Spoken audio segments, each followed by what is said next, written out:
We're going to look at how to parametrize a line segment in 2 dimensions. So let's start with an example. We'd like to find parametric equations for the line segment starting at P, whose coordinates are 4, 7, and ending at Q, whose coordinates are 2, -3. Now with parametric equations, we do have direction of the path that we're traveling. So since we want to go start at P and go to Q, I'm going to use an arrow that shows the direction of our path. All right, so for simplicity's sake, we're going to set our parameter interval. It's going to be a closed interval because we don't want t to vary indefinitely. So let's set our parameter interval to be from t equals 0 to t equals 1. Now, you might ask, well, why set it this way? It is not a unique way to parametrize the curve, but it's going to make life easier for us. It's going to make life easier for us in writing the equation, but also in using parametrized equations later on when we integrate, let's say, from 0 to 1. It's much easier to integrate from 0 to 1 than from 10 to 20 or 10 to 25, depending, right? Depends on how you parametrize your curve, but we want to set it up so that we can have future calculations be much easier. So if we do this, remember that our two equations for a parametric line is x of t equals x0 plus at and y of t equals y sub 0 plus bt. Now, this gives us equation of a line, not a line segment, if t ranges from -infinity to infinity. But let's see how we might set it as an interval where t goes from 0 to 1 and we start at P and end at Q. So we know that when t is 0,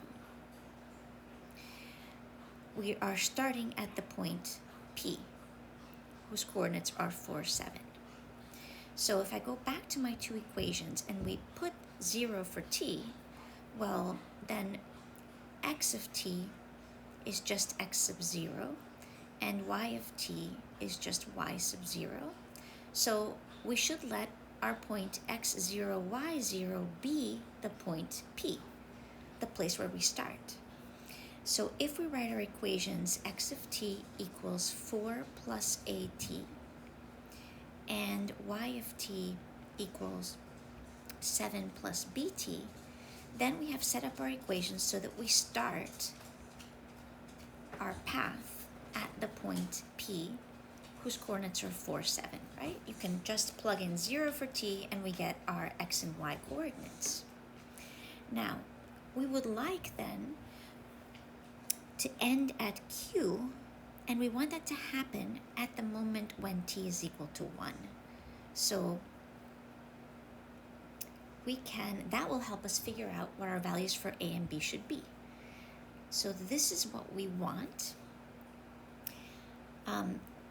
And so we can work from the two equations that we've already set up.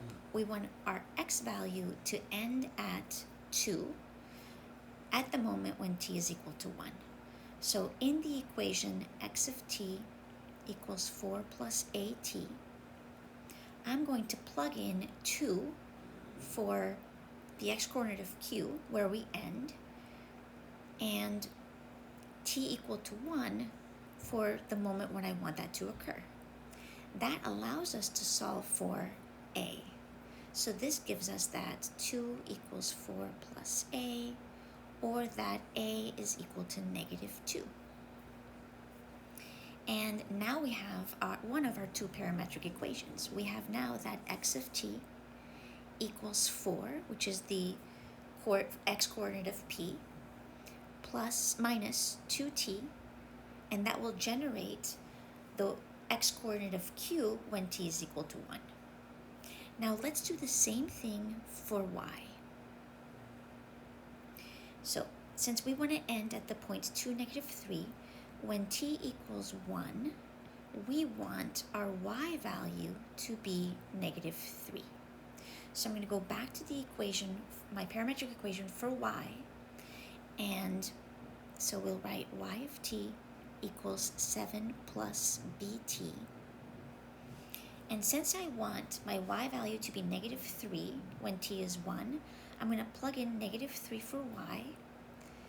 We start at 7 plus b, and we want this to occur when t is 1. And this will give us the value for b. Solving this for b, we get that b will be equal to, I'm going to subtract 7 from both sides and get a negative 10. And so now we have our parametric equation for y, which tells us that we start when p at the y coordinate of p, which is 7, and then we have minus 10t, so that when t is equal to 1, you can see that if we plug in 1 for t now, we're going to get a y value of negative 3, and that's the y value of our point Q. So we're just about done. If we want to write this formally, our two equations are, as given, as found, x of t equals 4 minus 2t, y of t equals 7 minus 10t, but we need to specify our parametric interval, and that parametric interval is that t is in the interval from 0 to 1. Now, that is not a unique parametrization. We could have certainly picked a different interval for t, but we want that interval. It will be easier in the future for us to work with the interval from 0 to 1. We can always set that. It's also really nice because you can see here that when t is 1, we get q. It's very easy to calculate. We also see the slope.